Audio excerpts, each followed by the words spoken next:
नमस्कार, जनतंत्र टीवी में आपका स्वागत है। मैं हूं आपके साथ राजीव राय। लखनऊ पहुंच चुके हैं प्रधानमंत्री नरेंद्र मोदी। 2 दिन का उनका ये दौरा है लखनऊ का। 28 और 29 जुलाई को लखनऊ में सैकड़ों योजनाओं की सौगात प्रधानमंत्री अपने हाथों से देने वाले हैं। प्रधानमंत्री मोदी लखनऊ दौरे के दौरान ग्राम्य विकास विभाग के कई कार्यक्रमों और राज्य सरकार की कुछ महत्वाकांक्षी परियोजनाओं, जिसमें ग्राउंड ब्रेकिंग सेरेमनी में उन्हें हिस्सा लेना है।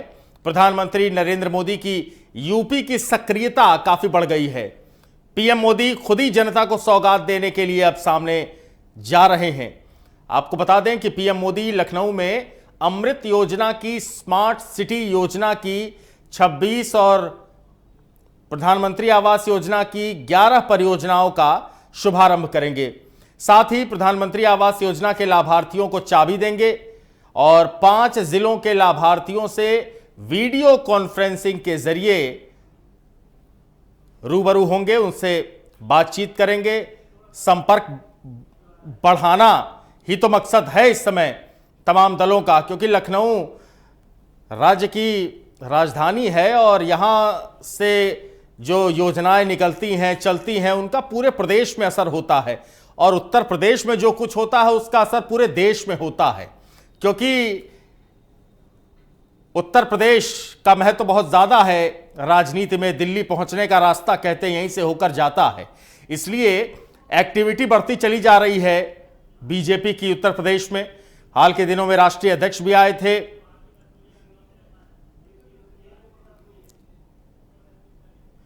तो ये देखिए पूरा रोड मैप है, ये प्रदर्शनी है। प्रधानमंत्री लखनऊ में ही है और ये लखनऊ की तस्वीरें आप इस वक्त देख रहे हैं। ग्राउंड ब्रेकिंग सेरेमनी में हिस्सा लेना है। प्रधानमंत्री यहां पर कई कार्यक्रमों में शिरकत करने वाले हैं और उनके आने के वक्त ही देखिए यहां पर तमाम कार्यक्रमों की शुरुआत भी होती नजर आ रही है।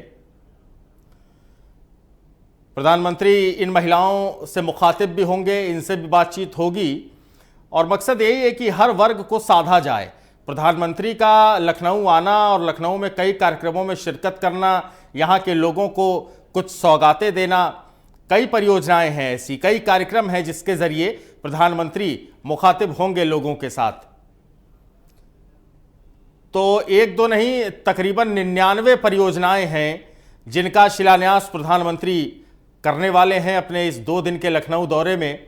इसके पहले राष्ट्रीय अध्यक्ष भी यहां आए थे, इलाहाबाद गए, मिर्जापुर गए, तमाम जगहों के दौरे हो रहे हैं और जगह जगह कई सौगातें, कई ऐसी परियोजनाएं हैं जिनका शिलान्यास किया जा रहा है, लोकार्पण किया जा रहा है, क्योंकि संकेतों की राजनीति है इस दौर में और वक्त भी है, मौका भी है, दस्तूर भी है, क्योंकि अब चुनाव नजदीक हैं। 3 राज्यों में विधानसभा चुनाव है, उसके बाद 2019 का महासमर शुरू हो जाएगा।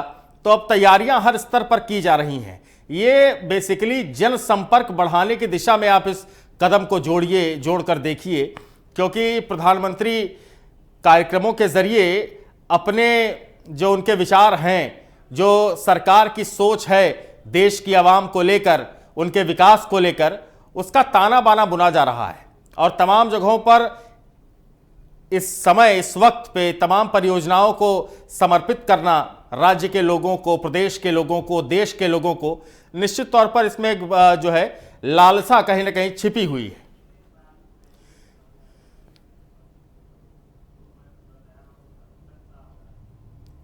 तो स्मार्ट सिटी बनाई जानी है और स्मार्ट सिटी की रचना कैसे होगी उसके प्रयोग के तौर पर आप इसे समझ सकते हैं। ये जो पूरी एक डमी तैयार की गई है प्रोजेक्ट की कि स्मार्ट सिटी कैसी होगी, उसमें क्या सुविधाएं होंगी, क्या तकनीक होगी इसको और बेहतर बनाने के लिए, इसको और स्मार्ट बनाने के लिए, उसका एक रूप आप यहां पर भी देख रहे हैं। स्मार्ट सिटीज जो है वो एक महत्वाकांक्षी परियोजना है सरकार की और स्वयं प्रधानमंत्री इसमें काफ़ी रुचि रख रहे हैं और इसीलिए ये सब कुछ बड़ी तेज़ी से हो रहा है क्योंकि वक्त बहुत कम है और जनता के बीच चुनावों में जाने से पहले कुछ करके दिखाना होगा, कुछ बताना होगा कि पिछले 4 सालों में क्या किया। तो पीएम के लखनऊ आने पर रामगोपाल यादव ने निशाना साधा है। आने वाले समय में पीएम को लखनऊ यूपी आना ही होगा, ये बातें कही हैं रामगोपाल यादव ने। उन्होंने कहा कि गठबंधन को लेकर कोई फैसला अखिलेश ही करेंगे और उन्होंने ये भी कहा कि हमारी बातें नहीं मानी तो चुनाव आयोग के दरवाजे पर हम धरना देंगे। ये गांधी जी का देश है, आंदोलन करेंगे, कोई गोली थोड़ी ना चलाएंगे।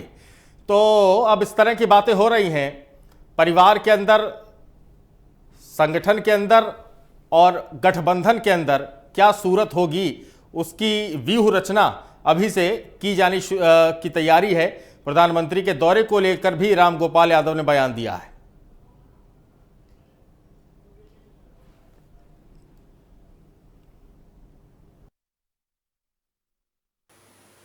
समझौते को लेकर और सीटों के बंटवारे को लेकर भी पार्टी की राष्ट्रीय कार्यकारिणी ने राष्ट्रीय अध्यक्ष को अधिकृत किया है कि वे इस मामले में जो उचित समझें वो फैसला लेंगे। जो फैसला लेंगे वो पार्टी को मान्य होगा कि ईवीएम की जगह बैलेट पेपर से चुनाव हो और किससे हमें समझौता करना है, कितनी सीटों पर समझौता करना है, इसके लिए पार्टी के राष्ट्रीय अध्यक्ष को अधिकृत करना। क्या हम गोली चलाने लगेंगे? हम तो गांधी जी के देश में सत्याग्रह ही किया जा सकता है। That I will do. अभी तो उन्हें रोजाना उत्तर प्रदेश का दौरा करना पड़ेगा। लेट द टाइम कम। इधर घाटी में आतंकियों की तरफ से सुरक्षा बलों को निशाना बनाने का सिलसिला रुक नहीं रहा है। एक के बाद एक सुरक्षा बलों को आतंकी अपना निशाना बना रहे हैं। इस बार आतंकियों ने कश्मीर के पुलवामा जिले के त्राल इलाके से एक पुलिस के जवान को उसके घर से अगवा कर लिया। इस बात की जानकारी पुलिस ने शनिवार को दी। एक के बाद एक सुरक्षा बलों को निशाना बना रहे हैं आतंकी। Senior police officer Mudasir Ahmad को आतंकियों ने किया अगवा। आतंकियों ने उनके घर से किया अगवा। अवंतीपुरा के राशीपुरा में तैनात थे जवान। घाटी में आतंकियों की तरफ से सुरक्षा बलों को निशाना बनाने का सिलसिला थमने का नाम नहीं ले रहा। एक के बाद एक सुरक्षा बलों को आतंकी निशाना बना रहे हैं। इस बार आतंकियों ने कश्मीर के पुलवामा जिले के त्राल इलाके से एक पुलिस के जवान को उनके घर से अगवा कर लिया। इस बात की जानकारी पुलिस ने शनिवार को दी। एक पुलिस अधिकारी ने बताया कि senior police officer Mudasir Ahmad को आतंकियों ने शुक्रवार की रात उनके चैनतार गांव से अगवा कर लिया। 21 जुलाई को कांस्टेबल सलीम शाह का मिला था शव। सेना ने 24 घंटे में लिया था जवान की हत्या का बदला। जवान के हत्यारे आतंकियों को किया था ढेर। कुलगाम में सेना के जवानों ने आतंकियों को किया था ढेर। छुट्टियों में घर जा रहा था पुलिस का जवान सलीम। मुतालहामा इलाके से आतंकियों ने किया था अगवा। पुलिस कांस्टेबल सलीम शाह को भी आतंकियों ने अगवा कर उनकी हत्या कर दी थी और 21 जुलाई को पुलिस कांस्टेबल सलीम शाह का शव मिला। गुस्साए सेना ने सलीम की हत्या का बदला 24 घंटे के अंदर ले लिया। सेना ने 3 हत्यारों को मौत के घाट उतारा था। सेना ने कुलगाम में सलीम के हत्यारों की सूचना मिलने पर घेरेबंदी कर 3 आतंकियों को मार गिराया था। आतंकियों को ढेर करने के बाद सेना और पुलिस ने काफी देर तक सर्च ऑपरेशन चलाया, जिसके बाद सेना को कामयाबी मिली। मारे गए 3 आतंकियों की पहचान उमर राशिद, सुहेल और पाकिस्तानी आतंकी अबू मोविया के तौर पर हुई। आतंकियों के पास से बड़ी मात्रा में हथियार भी बरामद हुए, जिनमें 2 AK-47 राइफल, 4 मैगजीन, 1 कार्बाइन शामिल थी। जम्मू कश्मीर पुलिस के डीजीपी SP वैद ने ट्वीट कर पुष्टि की थी कि जिन लोगों ने कांस्टेबल सलीम को मारा था वो आतंकी मारे गए। पुलिस के जवान की हत्या करने वालों की पहचान एक वीडियो के जरिए हुई, क्योंकि आतंकियों ने सलीम की हत्या करने से पहले एक वीडियो बनाया था। आतंकी शहीद जवान सलीम शाह से कर रहे थे पूछताछ। पुलिस ने वीडियो में आने वाली आवाजों की तफ्तीश की। आवाज के आधार पर कुलगाम के एक इलाके को घेरा गया। सिपाही सलीम शाह की हत्या से पहले दी गई यातनाएं घाटी में ऐसा पहली दफे नहीं हुआ जब सिपाही की आतंकियों ने हत्या की हो। बीते 2 महीनों में 3 जवानों की हत्या हो चुकी है। 6 जुलाई को शोपियां में पुलिसकर्मी जावेद अहमद डार की हत्या। कांस्टेबल जावेद एसएसपी के साथ हमराही के तौर पर तैनात थे। जावेद मां के इलाज के लिए घर आए थे। अगवा कर जावेद को आतंकियों ने उतारा था मौत के घाट। जावेद अहमद डार का शव कुलगाम से मिला था। 14 जून को औरंगजेब का गोलियों से छलनी शव मिला। पुलवामा जिले के गुस्सू गांव में हुआ था शव बरामद। ईद की छुट्टी मनाने जा रहे थे औरंगजेब। रास्ते से अगवा कर बुरी तरह किया गया टॉर्चर। पिछले साल 2017 में घाटी में आतंकवादियों के सफाई के लिए सुरक्षा बलों ने ऑपरेशन ऑल आउट शुरू किया। इस ऑपरेशन के पहले चरण में सेना ने 200 से ज्यादा आतंकवादी मार गिराए। अब रमजान खत्म होने और जम्मू कश्मीर में राज्यपाल शासन लागू होने के बाद सेना ने घाटी में आतंकवादियों के खिलाफ ऑपरेशन ऑल आउट पार्ट 2 शुरू कर दिया है। सेना ने बताया था कि इस समय कश्मीर में करीब 300 आतंकवादी सक्रिय हैं, लेकिन इस समय सेना की हिट लिस्ट में 20 मोस्ट वांटेड टेररिस्ट हैं। ये सभी मोस्ट वांटेड टेररिस्ट दक्षिण कश्मीर के हैं, जिसके बाद से आतंकी बौखला गए और सेना के ऑपरेशन ऑल आउट का सामना नहीं कर पा रहे तो पुलिस कर्मियों और सेना के जवानों को अगवा कर उनकी हत्या करनी शुरू कर दी है। सेना लगातार ऑपरेशन कर आतंकियों को मौत के घाट उतार रही है। न्यूज डेस्क, जनतंत्र टीवी। दक्षिण भारत की राजनीति में एक अलग मुकाम बनाने वाले डीएमके के प्रमुख एम करुणानिधि का स्वास्थ्य खराब है। करुणानिधि चेन्नई के कावेरी अस्पताल के आईसीयू में भर्ती हैं। शुक्रवार देर रात अचानक करुणानिधि का ब्लड प्रेशर कम हो गया। इसके बाद उन्हें अस्पताल में भर्ती कराया गया। वहीं अस्पताल के बाहर समर्थकों की भारी भीड़ जुट गई है। लोगों की आंखों में आंसू हैं। अस्पताल के बाहर पुलिस फोर्स भी तैनात है।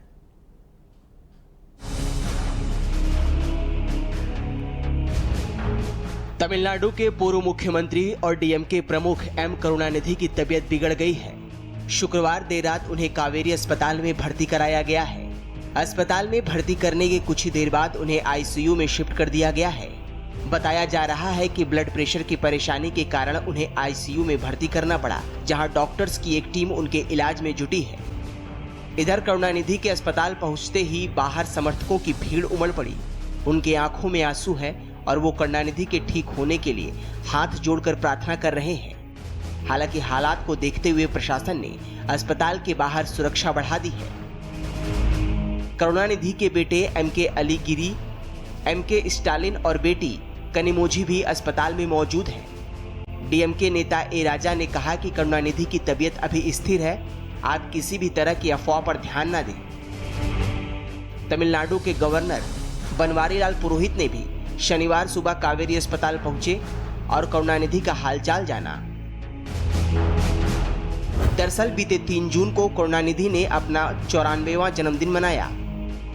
ठीक 50 साल पहले 26 जुलाई को ही उन्होंने डीएमके की कमान अपने हाथ में ली थी। लंबे समय तक करुणानिधि के नाम हर चुनाव में अपनी सीट न हारने का रिकॉर्ड भी रहा। अभी तक वो जिस भी सीट पर चुनाव लड़े हैं हमेशा जीत दर्ज की है। करुणानिधि ने 1969 में पहली बार राज्य के सीएम का पद संभाला था। इसके बाद 2003 में आखिरी बार मुख्यमंत्री बने थे। महज 14 साल की उम्र में पढ़ाई छोड़ करुणानिधि सियासी सफर पर निकल पड़े। 1957 में हुए चुनाव में वो पहली बार विधायक बने। इस दौरान उनके अलावा पार्टी से 12 अन्य लोग भी विधायक बने थे। करुणानिधि ने राजनीति के क्षेत्र में जमकर पसीना बहाया और 1967 के चुनावों में पार्टी ने बहुमत हासिल किया और तमिलनाडु के पहले गैर कांग्रेसी मुख्यमंत्री बने। तमिलनाडु की राजनीति में एक मोड़ ऐसा भी आया जब डीएमके में फूट पड़ी और वो 1 से 2 पार्टियों में विभाजित हो गई।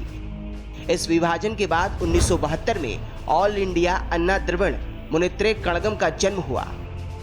आगे चलकर 1999 में बीजेपी के नेतृत्व वाले एनडीए से करुणानिधि ने समझौता किया और गठबंधन में शामिल हो गए। हालांकि बाद में करुणानिधि बीजेपी का दामन छोड़ दिया, कांग्रेस के नेतृत्व वाले यूपीए सरकार का हिस्सा बने। करुणानिधि ने 3 शादियां की हैं। उनकी पहली पत्नी पद्मावती, दूसरी पत्नी दयालु अम्माल और तीसरी पत्नी रजत अम्माल है। तीनों पत्नियों में से पद्मावती का निधन हो चुका है। जबकि दयालु और रजती जिंदा हैं। उनके 4 बेटे और 2 बेटियां हैं। करुणानिधि की तबीयत खराब होने की खबर जब से समर्थकों ने सुनी है, उनकी आंखों में आंसू हैं। अस्पताल के बाहर समर्थकों की भीड़ उमड़ी है और उनके स्वस्थ होने की कामना कर रही है। विवेक शुक्ला, जनतंत्र टीवी। पिछले 3 दिनों से हो रही लगातार बारिश से यमुना उफान पर है। हरियाणा के यमुनानगर स्थित हथनी कुंड बैराज से पानी छोड़े जाने और पहाड़ी राज्यों में बारिश के चलते दिल्ली में यमुना का जल स्तर खतरे के निशान को पार कर गया है।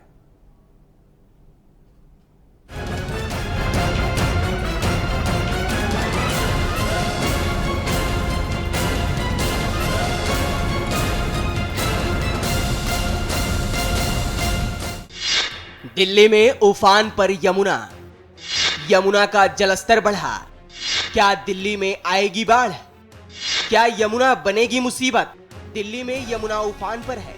लगातार हो रही बारिश और हरियाणा के हथनी कुंज बैरक से छोड़े गए पानी से दिल्ली में बाढ़ के हालात बन गए हैं। यानी दिल्ली पर बाढ़ का खतरा मंडरा रहा है। पहाड़ों से मैदान तक हो रही भारी बारिश, यमुना का जलस्तर भी बढ़ता जा रहा है। ओखला बैराज से वजीराबाद बैराज तक चारों तरफ पानी ही पानी है, जो दिल्ली के लिए खतरे की घंटी बता रहा है। हथनी कुंज बैराज से छोड़ा गया पानी, निचले इलाके में बाढ़ का खतरा। दिल्ली सरकार ने जारी किया अलर्ट। यमुना में बढ़ते पानी की वजह है हरियाणा के हथनी कुंज बैराज से छोड़ा गया पानी। वर्तमान में यमुना का जलस्तर 204.92 मीटर है, जो कि खतरे के निशान से 0.09 मीटर ऊपर है। शुक्रवार को हरियाणा के हथनी कुंड बैराज से 1,15,000 क्यूसेक पानी छोड़ा गया था, जिसके बाद दिल्ली में बाढ़ के हालात बन गए हैं। स्थिति को देखते हुए सभी एग्जीक्यूटिव इंजीनियर्स और सेक्टर ऑफिसर्स को कंट्रोल रूम के संपर्क में रहने को कहा गया है। वहीं सरकार ने क्विक रिस्पांस टीम अलर्ट पर रहने को कहा गया है।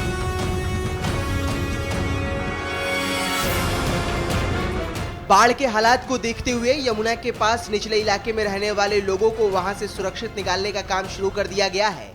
करीब 12,000 किसान यमुना के निचले इलाके में रहकर सब्जियां उगाने का काम करते हैं। बाढ़ के खतरे को देखते हुए उन्हें वहां से सुरक्षित निकालने का काम शुरू कर दिया गया है। सभी एग्जीक्यूटिव इंजीनियरों और सेक्टर ऑफिसर्स को अलर्ट किया गया है। लोगों की मदद के लिए वाहन और 3 नौकाओं को लगाया गया है। वहीं मौसम विभाग के अनुसार अगले 48 घंटों के दौरान क्षेत्र में अनेक स्थानों पर बारिश होने और कहीं-कहीं भारी वर्षा की संभावना जताई गई है। विवेक शुक्ला, जनतंत्र टीवी।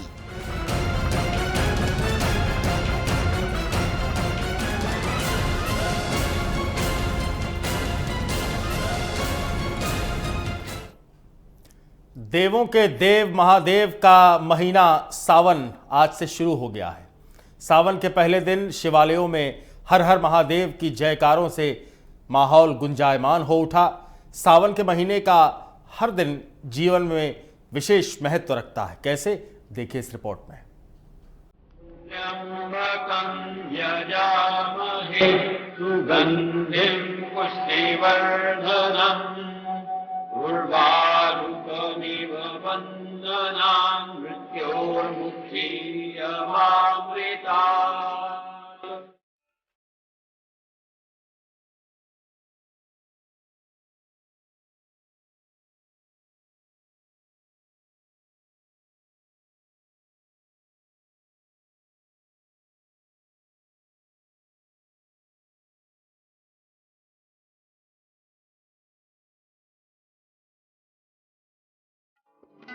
भगवान शिव की आराधना का पावन महीना शुरू हो गया।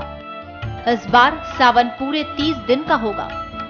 इस सावन में 4 सोमवार पड़ने के कारण विशेष संयोग बन रहा है। सावन के महीने में भगवान भोलेनाथ की आराधना होती है, तो वहीं दूसरी तरफ सोमवार के व्रत रखे जाते हैं। इस पूरे महीने सात्विक धर्म का पालन करने की परंपरा है। ये मान्यता है कि भगवान शिव को सावन का महीना बहुत प्रिय है और भगवान शिव सावन के महीने में पृथ्वी पर अवतरित होकर अपनी ससुराल गए थे और वहां उनका स्वागत अर्घ्य और जलाभिषेक से किया गया था, जिसके बाद माना जाता है कि हर साल सावन महीने में भगवान शिव अपनी ससुराल आते हैं। भूलोक वासियों के लिए शिव कृपा पाने का ये अच्छा समय होता है। भगवान शिव का अति प्रिय सावन महीना आज से शुरू हो गया, जिसको लेकर देश भर में भगवान शिव श्रद्धालु तैयारियों में जुट गए। वहीं उज्जैन के महाकाल मंदिर में बड़ी संख्या में पहुंच भी रहे हैं। आज सावन महीने की पहली सवारी पर सुबह की गई भस्म आरती में श्रद्धालु शामिल हुए और भगवान से प्रार्थना कर अपनी मन्नतें मांगी। मान्यता है कि सावन महीने में भगवान शिव की आराधना करने से हर मन की इच्छा पूरी हो जाती है और इसी के चलते भगवान महाकाल के दर दूर दूर से श्रद्धालु भगवान से प्रार्थना करने और अपने शीश नवाने महाकाल मंदिर पहुंचते हैं। जय महादेव त्राहि मां शरणा। ज्योतिर्लिंग महाकाल मंदिर में सावन महीने के पहले दिन आज भस्म आरती की गई। दरअसल बीती रात ग्रहण होने की वजह से सुबह भस्म आरती से पहले पूरे मंदिर को धोया गया, जिसके बाद भस्म आरती करीब घंटों देरी से शुरू हुई। इस दौरान बाबा महाकाल का आकर्षक श्रृंगार किया गया। त्र्यंबकं यजामहे। पंचामृत अभिषेक पूजन किया गया, जिसमें दूध, दही, घी, शक्कर, शहद और सुगंधित द्रव्यों से अभिषेक भी किया गया। भस्म आरती के दौरान बड़ी संख्या में श्रद्धालु आरती में शामिल हुए। सुगंधिं पुष्टिवर्धनम् उर्वारुकमिव बन्धनात्। बाबा महाकाल के दरबार के अंदर श्रावण मास का महीना भगवान महादेव का, शिव का महीना है। इस महीने का साल भर भक्त लोग भी इंतजार करते हैं और बाबा महाकाल को भी इंतजार था कि मेरा महीना आगा और बाबा महाकाल की पूजन अर्चन होगी। भगवान शिव की आज प्रातःकाल पूजन अर्चन संपूर्ण विधि विधान के साथ संपन्न की गई है। श्रावण मास का पहला दिन होने के कारण और उसके साथ में रात्रिकालीन ग्रहण होने के कारण भगवान महाकाल की जो भस्म आरती है, जो श्रावण मास में मन्नतें मांगी है, वो आज 4:30 बजे के लगभग चालू हुई है।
तो इस बुलेटिन में फिलहाल इतना ही। बाकी खबरों के लिए आप देखते रहिए जनतंत्र टीवी। नमस्कार।